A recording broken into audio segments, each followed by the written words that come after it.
Oke, assalamualaikum warahmatullahi wabarakatuh. Perkenalkan, nama saya Muhammad Al-Fatih. Di sini saya akan mempresentasikan tugas PPT Agama. Oke, konsep keberagaman. Umat Islam di Indonesia terdiri dari berbagai mazhab dan keyakinan, dengan dua ormas terbesar yaitu Nahdlatul Ulama atau NU dan Muhammadiyah. NU dikenal dengan kelompok pesantren dan banyak kiai, sedangkan Muhammadiyah memiliki sekolah-sekolah dan cendekiawan muslim. Kedua ormas ini juga aktif dalam lembaga sosial seperti rehabilitasi sosial dan layanan kesehatan. Dan seiring waktu, gesekan antara ormas Islam mulai berkurang,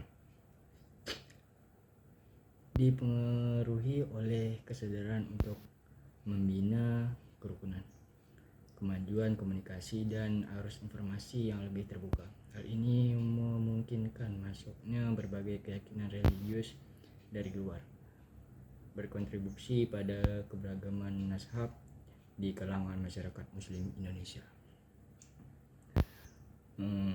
Kedua, menanyakan tentang konsep keberagaman Islam dan membangun persatuan umat dalam keberagaman.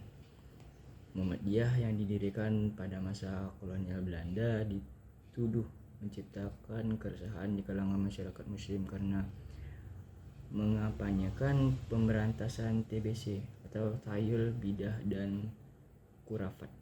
Mereka menantang praktik-praktik yang dianggap asing atau tidak sesuai dengan ajaran Nabi Muhammad, seperti ziarah kubur dan peringatan hari besar.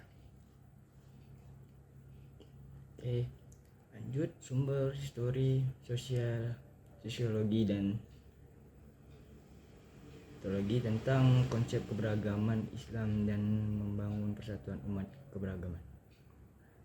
Menggali sumber historis dan sosiologis tentang konsep keberagaman Islam dan membangun persatuan umat dalam keberagaman. Menggali sumber teologis tentang konsep keberagaman Islam dan membangun persatuan umat dalam keberagaman. Lanjut. 1. Memanggil sumber histori dan sosiologi tentang konsep keberagaman Islam dan membangun persatuan umat keberagaman. Bangsa Indonesia memiliki keberagaman yang meliputi adat, budaya, bahasa, ras, dan agama. Meskipun mayoritas penduduk menganut Islam, terdapat juga memeluk Kristen, Katolik, Hindu, Buddha, dan Konghucu. Perbedaan agama dan keyakinan seharusnya tidak menjadi alasan untuk perpecahan. Sebagai satu bangsa, setiap warga Indonesia bertanggung jawab menjaga kerukunan umat beragama agar negara tetap utuh dan mencapai tujuan kemakmuran serta keadilan sosial. Dalam Islam, keberagaman dipandang sebagai bagian dari sunnatullah, dan banyak ayat Al-Quran menegaskan pentingnya memahami serta menghargai perbedaan sebagai identitas bangsa. Keberagaman mencerminkan kondisi masyarakat yang kaya akan perbedaan di berbagai aspek kehidupan. Oke, lanjut. Menggali sumber teologi tentang konsep keberagaman Islam dan membangun persatuan umat dan keberagaman. Teologi Islam adalah ilmu yang mempelajari tentang Tuhan, sifat-sifatnya, hubungan manusia dengan Tuhan, segala sesuatu yang berkaitan dengan keyakinan dasar dalam agama Islam. Dan dalam istilah sederhana, teologi tentang konsep Islam adalah ilmu yang mempelajari tentang akidah atau kepercayaan dalam Islam. Lanjut. Membangun argumen tentang konsep keberagaman Islam dan membangun persatuan umat dalam keberagaman. Umat manusia dasarnya adalah satu kesatuan, namun setelah wafatnya para nabi, mereka terpecah ke dalam berbagai agama, mazhab, dan keyakinan. Allah mengutus nabi untuk memberikan petunjuk dan menurunkan kitab sebagai pedoman bagi umat yang berselisih. Kebanyakan dari mereka yang berselisih adalah karena kedengkian, bukan karena kebenaran. Keberagaman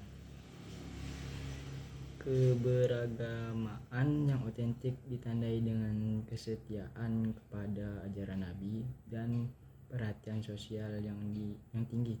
Dengan demikian, perpecahan dalam umat harus diatasi dengan mengedepankan dialog dan saling menghormati antar mazhab. Lanjut, Islam memandang keberagaman sebagai sunnatullah yang harus diterima dan dihormati. Beberapa ayat Al-Quran dijelaskan sebagai bukti bahwa Allah menciptakan manusia dengan perbedaan sebagai bagian dari kehidupan. Selain itu, Islam mengajarkan bahwa kerukunan dan toleransi antar umat beragama harus dijaga, bahkan dalam situasi konflik seperti perang, di mana ada larangan keras untuk melanggar hak-hak manusia. Kesimpulan, keberagaman merupakan variasi dari berbagai macam kombinasi elemen demografis, sumber daya manusia, organisasional, komunikasi, komunitas, masyarakat, dan budaya. Sedangkan keberagaman yaitu berasal dari kata agama. Dalam pengertian agama terdapat 3 unsur, ialah manusia, penghambaan, dan Tuhan. Maka suatu paham atau ajaran yang mengandung ketiga unsur pokok pengertian tersebut dapat disebut agama. Sekian dari saya, mohon maaf lagi, saya ucapkan terima kasih. Wassalamualaikum warahmatullahi wabarakatuh.